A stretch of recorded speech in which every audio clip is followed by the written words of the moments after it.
جالي حتة ساندوتش، مش عايزة اقول لكم على الطعامة والجمال والحلاوة. جبنة بزيت الزيتون بالزعتر بحبة البركة بالخيار بالجرجير.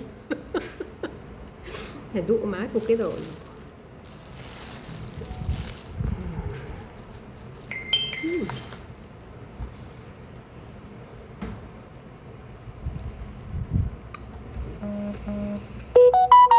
حكاية، محتاجة أطمع منكم معايا.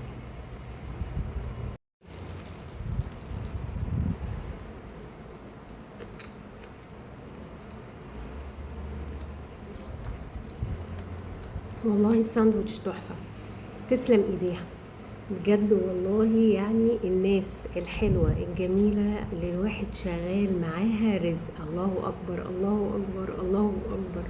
ربنا يبارك فيهم ويحفظهم لي يا رب. فعلا عيلتي. شكرا.